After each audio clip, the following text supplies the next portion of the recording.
Bismillahirrahmanirrahim. Allahumma inni as'aluka ilman nafi'an wa rizqan thayyiban wa amalan mutaqabbalan. Amin ya rabbal alamin.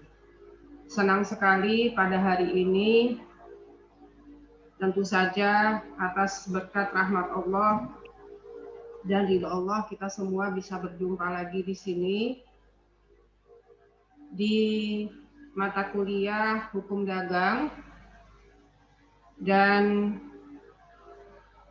juga tidak lupa kita sampaikan sholawat dan salam hormat kita kepada baginda Nabi Allah Muhammad Shallallahu Alaihi Wasallam beserta keluarga dan para sahabat beliau.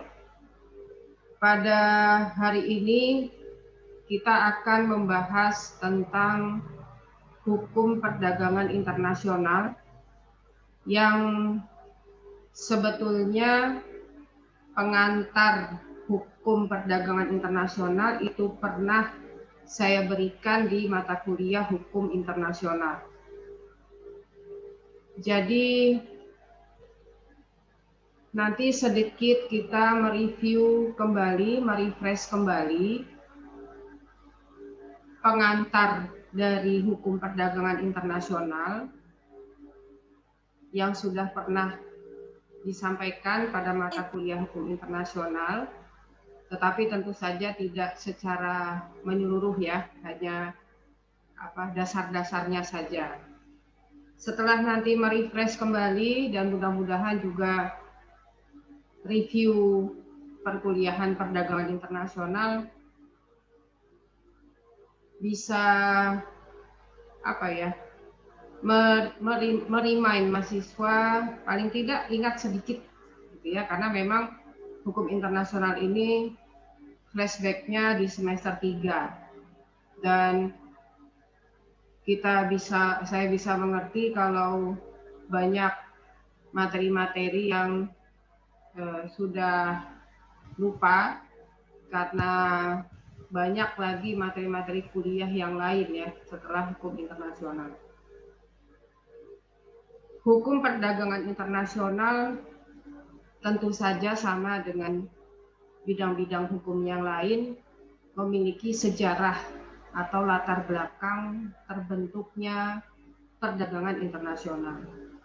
Karena memang kenyataannya hukum, apapun bidang hukumnya, dia selalu tertinggal dari perkembangan masyarakat. Jadi tidak ada bidang hukum yang tidak ada latar belakang terbentuknya. Pasti semua ada sejarah terbentuknya bidang hukum tertentu. Demikian juga hukum internasional sebagai bidang hukum utama yang memiliki banyak sekali sub bidang hukum, termasuk hukum perdagangan internasional. Hukum perdagangan internasional sejarah terbentuknya ini sangat unik. Dia terbentuk dari perjanjian multilateral. Perjanjian multilateral adalah perjanjian yang dibuat oleh banyak negara. Jadi, hukum perdagangan internasional ini dibuat oleh banyak negara. Sejarah terbentuknya hukum perdagangan internasional tidak terlepas dari pluralisme pemberlakuan kitab undang-undang hukum dagang masing-masing negara. Masing-masing negara memiliki kitab undang-undang hukum dagangnya sendiri. Maka negara-negara kemudian menemui kesulitan ketika negara-negara melakukan hubungan dagang dengan negara-negara lain yang tentu saja kitab undang-undang hukum dagangnya berbeda dengan negara tersebut. Tidak hanya itu, tetapi juga berkaitan dengan individu. Jadi, lalu lintas perdagangan tidak hanya bisa dilakukan oleh negara A ke negara B, negara A ke negara C, tetapi juga bisa dilakukan oleh warga negara, oleh orang dengan badan hukum yang tunduk pada hukum nasionalnya masing-masing. Secara sederhana saya contohkan, dapat saja perdagangan internasional ini terjadi antara warga negara Indonesia yang membeli misalnya ya sebuah barang di situs ebay.com. ebay.com adalah situs jual beli online berbadan hukum yang bertempat kedudukan hukum di Amerika. Nah, jadi apakah ini termasuk pada ranah hukum perdagangan internasional? Kita akan lihat dulu seperti apa dan apa saja subjek hukum dalam hukum perdagangan internasional. Sebelum sampai ke sana, kita balik lagi kepada sejarah pembentukannya. Negara-negara mengalami kesulitan ketika hendak bertransaksi dagang dengan negara lain.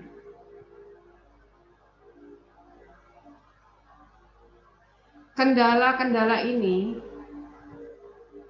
kendala-kendala yang dihadapi, misalnya, bagaimana menentukan mata uang yang dipakai apabila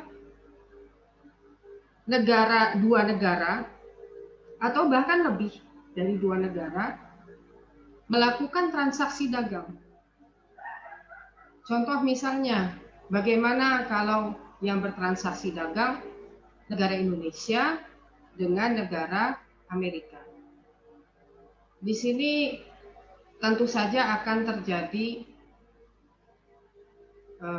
permasalahan hukum yang tidak ada habisnya kalau tidak diatur dalam hukum dagang internasional mengenai mata uang yang dipakai.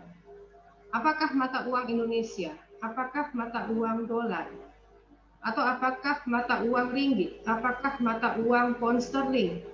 Ini tentu saja harus diatur dalam perjanjian dagang. Selain permasalahan mata uang, juga metode pembayaran. Bagaimana menentukan metode pembayaran yang tepat apabila terjadi transaksi dagang lintas batas negara? Apakah memakai metode pembayaran transfer? Apakah metode pembayaran clearing? Apakah memakai LC? Ini semua menjadi permasalahan hukum. Tidak cukup sampai di situ permasalahan hukumnya, juga negara-negara merasa kesulitan dalam menentukan transportasi, alat angkut, ya, moda transportasi yang digunakan untuk mengangkut barang dari satu negara ke negara lain. Di sini kalau tidak diatur dalam hukum perdagangan internasional, maka pemilihan moda transportasi bisa menjadi permasalahan yang serius. Eksportir maunya pakai pengangkutan laut, importir maunya pakai pengangkutan pesawat udara. Jadi hal-hal seperti inilah yang harus diatur dalam hukum perdagangan internasional. Tidak kalah pentingnya juga bagaimana negara-negara menyelesaikan sengketa apabila terjadi permasalahan. Yang permasalahan hukum yang timbul ini sudah merugikan salah satu pihak. Bagaimana penyelesaian hukumnya? Tentu saja tidak bisa dipakai pengadilan dari salah satu pihak, karena bagaimanapun objektivitas pengadilan itu tidak bisa diandalkan ya, apabila pengadilan yang dipakai atau pengadilan yang berwenang mengadili adalah pengadilan dari salah satu pihak yang bertempat kedudukan hukum. Nah, ini tidak bisa. Jadi harus ada pengadilan yang diyakini objektif dalam menyelesaikan sebuah sengketa. Dan objektivitas ini harus berdasarkan aturan-aturan hukum perdagangan internasional yang sudah disepakati oleh negara-negara. Permasalahan-permasalahan ini yang kemudian memaksa negara-negara untuk duduk bersama, merumuskan sebuah aturan hukum yang mengatur khusus mengenai perdagangan lintas batas negara. Nah, dalam sejarah pembuatan perjanjian internasional multilateral, pembuatan perjanjian perdagangan internasional tercatat sebagai perjanjian multilateral yang perundingannya paling lama sepanjang sejarah. Sangat lama, hingga lebih dari 10 tahun perundingannya. Ya. Nah, ini menunjukkan apa? Ini menunjukkan bahwa delegasi-delegasi negara yang diutus ke dalam konferensi internasional yang mengatur tentang perdagangan internasional, semuanya memperjuangkan kepentingan negaranya masing-masing. Seperti yang sudah kita ketahui, bahwa dalam perundingan konferensi internasional, khususnya perjanjian multilateral, mayoritas kesepakatan yang dicapai itu bukan melalui sepakat, bukan melalui musyawarah dan mufakat ya, walaupun itu bermusyawarah, tapi mufakatnya tidak tercapai. Mayoritasnya diambil melalui voting. Jadi karena jumlah negara berkembang lebih sedikit daripada jumlah negara maju, maka tidak salah juga kalau negara berkembang menganggap peraturan dalam perdagangan internasional ini sesungguhnya mewakili kepentingan negara-negara maju. Dan sangat sedikit mewakili kepentingan-kepentingan negara berkembang. Nah, jadi kita bisa melihat kedudukan kepentingan dari negara-negara berkembang terhadap peraturan perdagangan internasional. Ya. Apakah boleh negara berkembang tidak ikut dalam perjanjian perdagangan internasional tersebut? Ya, sebagai negara yang berdaulat, sebagai negara yang memiliki kekuasaan dan kewenangan untuk mengikuti perjanjian internasional, tidak ada satupun peraturan dalam Undang-Undang Nomor 24 Tahun 2000 tentang perjanjian internasional, hasil ratifikasi juga ya Indonesia terhadap konvensi internasional tentang perjanjian internasional. Dalam konvensi tersebut tidak ada satupun keharusan bahwa sebuah negara itu harus atau wajib mengikuti sebuah perjanjian internasional. Tetapi apabila sebuah negara tidak mengikuti sebuah perjanjian internasional tersebut, apalagi perjanjian itu berbentuk multilateral, maka negara tersebut sudah pasti akan dikucilkan oleh negara-negara lain. Nah, Indonesia dan juga negara-negara berkembang yang lain sangat tidak mungkin untuk tidak menyetujui apa yang sudah disepakati dalam aturan-aturan perdagangan internasional. Meskipun aturan-aturan perdagangan internasional itu lebih banyak mengakomodir kepentingan negara-negara maju. Negara berkembang sangat bergantung kepada negara-negara maju yang sudah terlebih dahulu berinovasi dalam bidang teknologi. Jadi negara-negara berkembang ini memiliki sumber daya alam yang melimpah, dan Indonesia adalah negara dalam peringkat pertama menurut Annual Report PBB sebagai negara yang paling banyak sumber daya kekayaan alamnya. Tapi negara berkembang tidak punya teknologi untuk mengelola dan mengolah sumber daya alam tersebut. Jadi sangat tidak mungkin negara berkembang melepaskan diri ya dari negara-negara maju.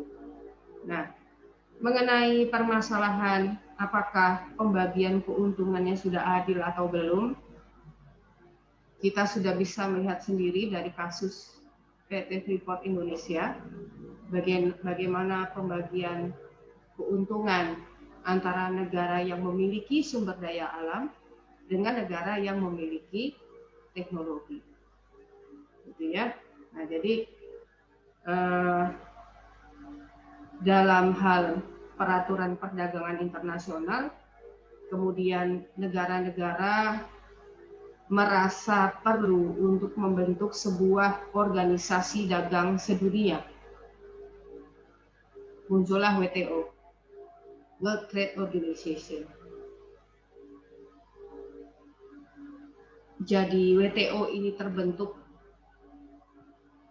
karena keinginan negara-negara untuk mengatasi permasalahan-permasalahan perdagangan antar negara. Nah, kemudian negara-negara merumuskan peraturan-peraturan perdagangan internasional yang harus dipatuhi oleh negara-negara anggota WTO.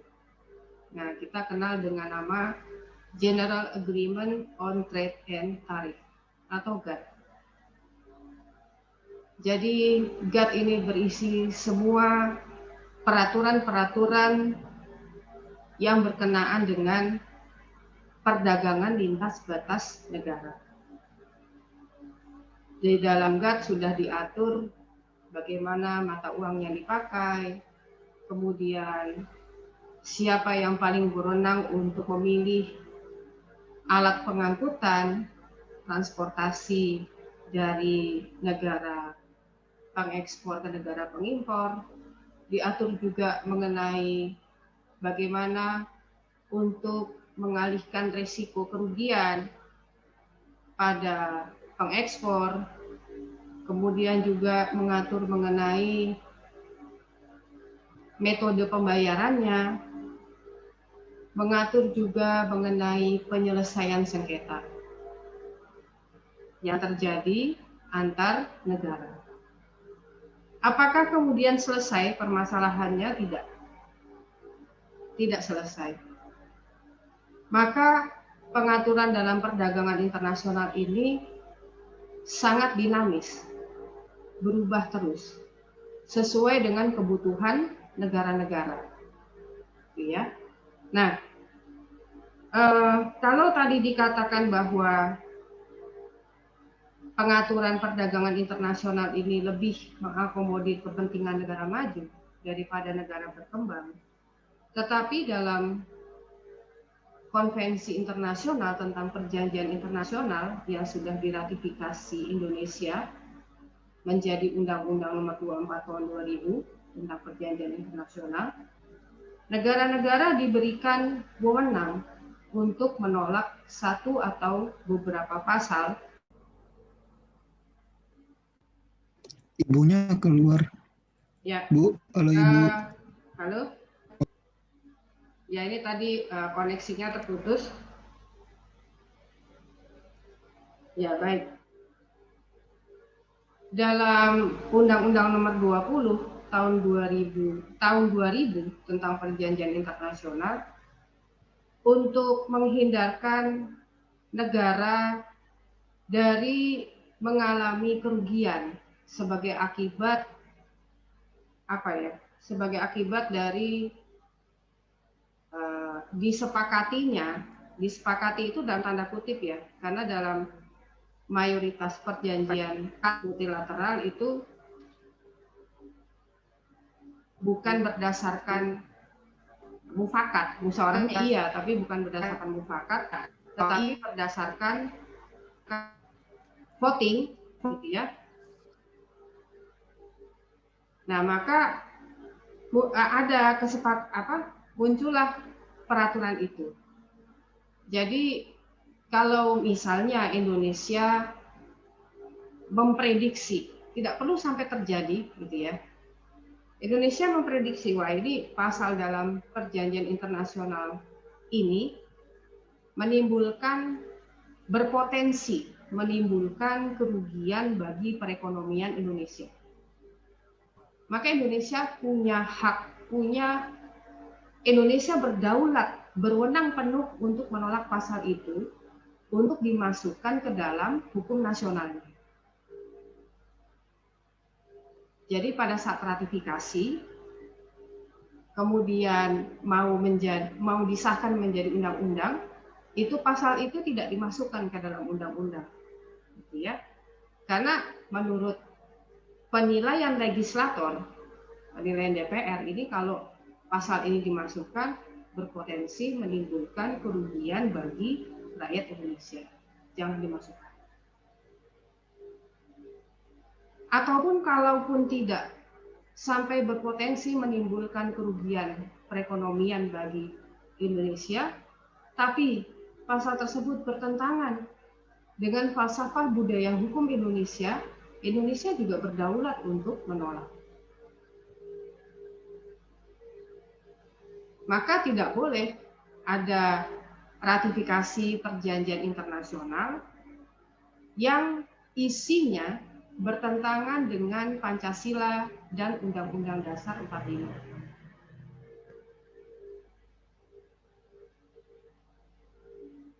Produk hukum tertinggi di Indonesia adalah Undang-Undang Dasar 45. Jadi undang-undang, mau itu undang-undang yang berasal dari Indonesia sendiri yang dibuat oleh legislator, maupun undang-undang yang berasal dari ratifikasi konvensi internasional, sama-sama tidak boleh bertentangan dengan Undang-Undang Dasar 45.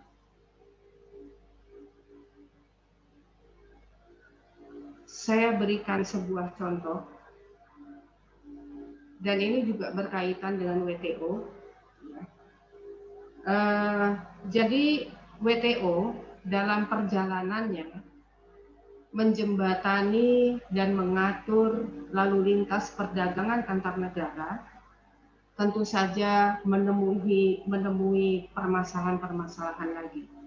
Bukan lantas ada WTO, ada pengaturan tentang perdagangan internasional, ada sidangnya, itu kemudian masalahnya menjadi tidak ada. Bukan begitu. Masalahnya tetap ada. Terutama pada permasalahan banyaknya sengketa-sengketa antar negara yang masuk ke sidang WTO yang berkaitan dengan hak kekayaan intelektual. Anjing. Kok makin jelek sih ukurannya anjing?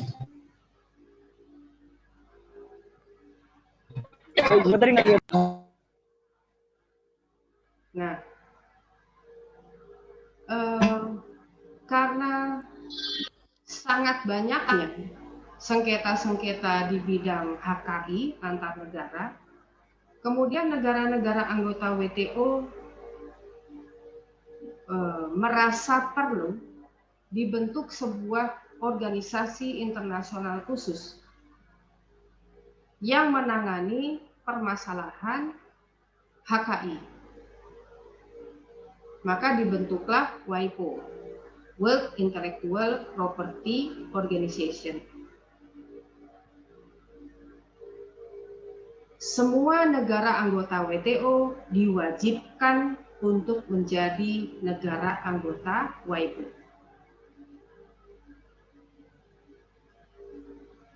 Jadi WIPO itu merupakan organisasi internasional perdagangan yang khusus mengatur tentang hak kekayaan intelektual. Dan tentu saja WIPO kemudian membuat pengaturan-pengaturan di bidang HKI. Semuanya, mulai dari hak cipta, paten, merek, desain industri, rahasia dagang, varietas tanaman dan indikasi geografis, sampai desain tata letak sirkuit terpadu. Mengenai HKI sudah disampaikan ya di materi sebelumnya ya. Ya. Sebelum lanjut Bu, mau nanya Bu. Silakan. Halo Bu. Ya, ini cuma takut saya lupa Bu. Iya halo.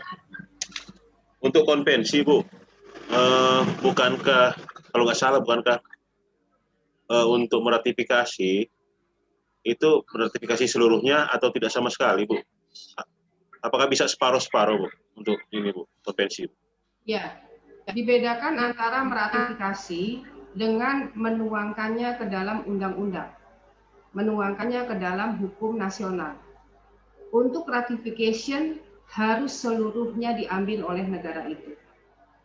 Tetapi ketika sudah hasil ratifikasi itu akan diundangkan ke dalam hukum nasional, maka negara mempunyai wewenang penuh untuk membuat regulasi. Di situ menjadi wewenangnya negara untuk menolak satu atau beberapa pasal. Nah, saya contohkan begini. Negara-negara ini sangat prihatin dengan banyaknya pelanggaran-pelanggaran hak asasi manusia di negara-negara juga. Itu memaksa mereka untuk mengadakan sebuah konferensi internasional dalam mengatasi persoalan HAM.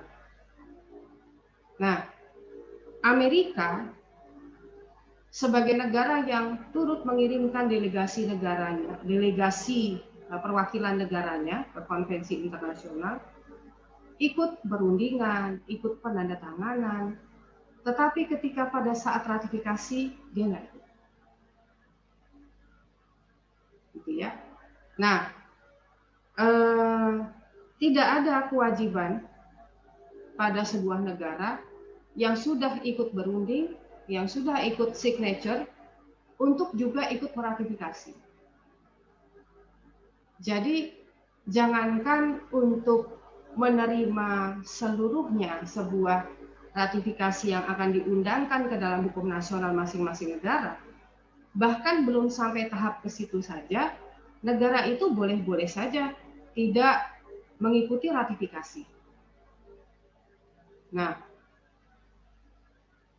dalam hal meratifikasi, tidak ada satupun negara yang bertanya ya kepada Amerika, baik dalam bentuk tulisan ataupun apapun, kenapa Amerika sampai sekarang tidak meratifikasi konvensi HAM? Kita udah punya undang-undang HAM. Kenapa tidak meratifikasi? Itu pertanyaan seperti itu merupakan dianggap sebagai sebuah intervensi kedaulatan negara. Karena meratifikasi atau tidak, itu merupakan kedaulatan penuh dari negara sebagai pembuat regulasi. Ya. Dan juga Amerika, kalaupun ada pertanyaan seperti itu dari negara, Amerika tidak punya kewajiban untuk menjawab. Sampai sekarang tidak ada satupun negara yang tahu latar belakang Amerika itu tidak meratifikasi konvensi HAM. Tidak ada yang bertanya, karena itu merupakan pelanggaran terhadap kedaulatan internal Amerika. Ya.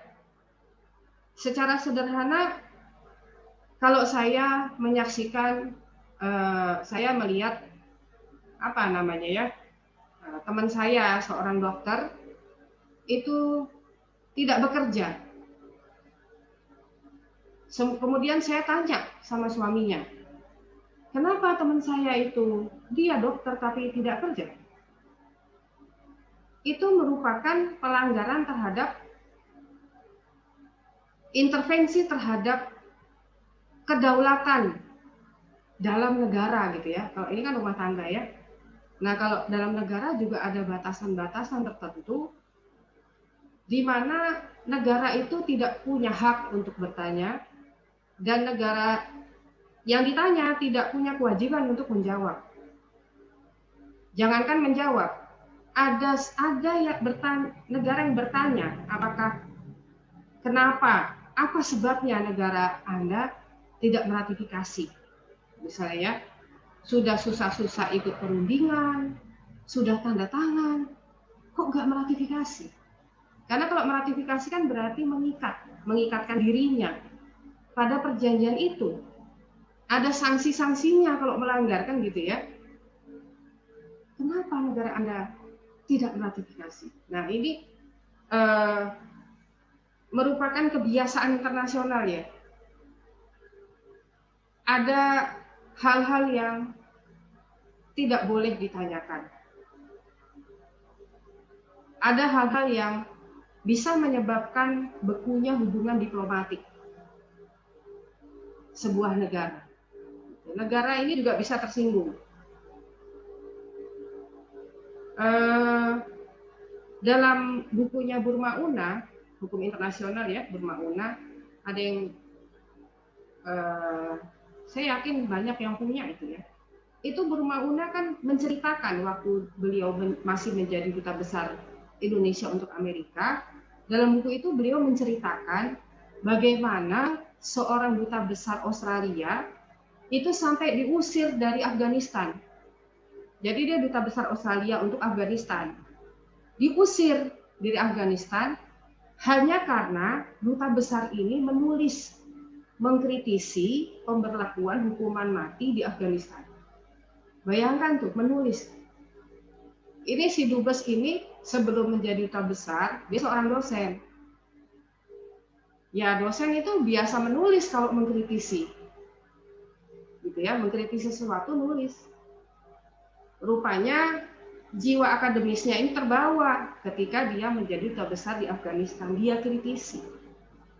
Afghanistan tidak suka urusan dalam negaranya dikritik oleh orang asing gitu. Ini kan sama saja kalau saya bertamu di rumahnya Pak Ahmad, terus saya ini bufetnya jangan di sini Pak Ahmad, di saat ini di sini gitu, nggak suka gitu ya. Nah, Afghanistan nggak senang.